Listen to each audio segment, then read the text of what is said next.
Is induction really so bad?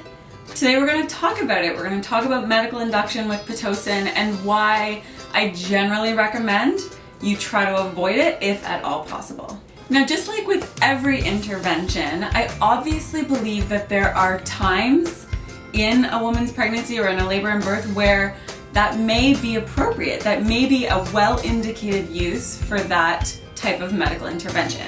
Any woman who gets all the way to 42 weeks gestation is going to get an induction with Pitocin, as well as anyone whose water breaks early, before their body is ready to go into labor, or any other kind of health concern that mean that you need to have the baby as soon as possible, so they need to stimulate labor synthetically. So obviously with the work that I do and the trainings that I do and the videos that I do and the webinars that I do, I always recommend training and preparing your body for labor and inducing your own labor so that you can avoid this Pitocin piece entirely. Pitocin is the synthetic, really concentrated form of our own labor hormone, which is oxytocin. And so when you're induced with Pitocin, the contractions that it brings on are significantly stronger and they're significantly closer together. So that obviously has some impacts on your labor experience and your ability to get through labor naturally. So the three main reasons that you want to try to really avoid Pitocin in your labor as much as possible are as follows. Number one, it's going to make it so much harder for you to give birth naturally. Like I said, these contractions are like superhuman. Like they're so much stronger and so much harder and so much quicker that you don't get time to kind of recover in between. You don't get time to build up to those really hard contractions. They start hard right out the gate. So it's obviously really, really difficult for you to cope. Even if you have a lot of really great coping mechanisms, it's really difficult to cope with Pitocin contractions, and so the vast majority of women will end up with an epidural. And then once you've got an epidural and Pitocin, you're right into that labor funnel that I teach about in the weekly webinar that I host, all about naturopathic labor preparation. And this funnel basically just is a very medically controlled labor. So labor is not happening naturally. It's not your body carrying out your labor. It's synthetic medications, basically. So, the doctors or the nurses have control over if your contractions are harder or lighter, if you're more numb or less numb. It's very hospitalized and it's not very natural and instinctual and beautiful and magical. The second reason that it's so important for you to avoid Pitocin is actually because it makes your baby's experience a lot more difficult as well.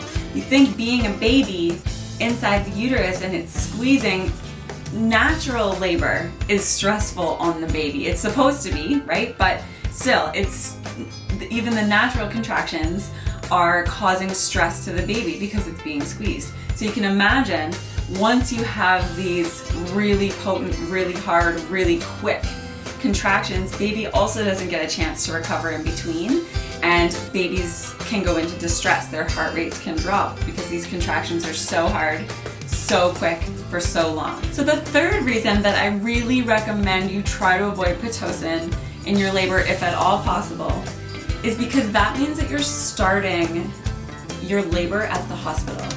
And what I usually teach, and I really try to emphasize to maximize the chances of your natural birth, is to labor at home for as long as possible, where you're comfortable, where you have the freedom to eat and drink and move and make the sounds. You're most comfortable there at home. So once you get to the hospital, there's this change of scenery, there's all these unfamiliar things and people, and so it's generally more difficult to labor comfortably at the hospital.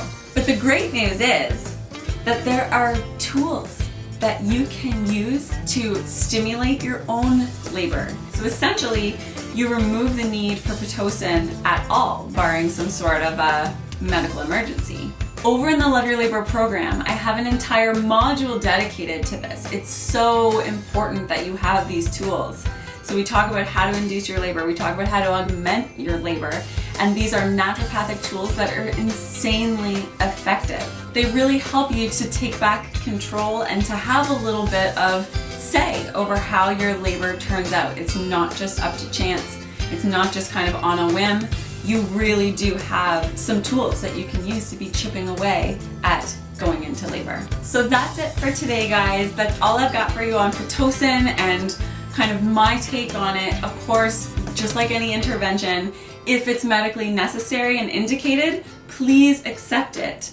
But if you can avoid it, please do that. If you like this kind of information, you can head over to my website, brownrootsbaby.com, for even more great information, and you can download your free Give Birth Naturally guide. If you liked this video, please show me that you liked it by liking it, leaving me a comment, and sharing it with all of your pregnant mama friends. I want you to birth boldly and love your labor.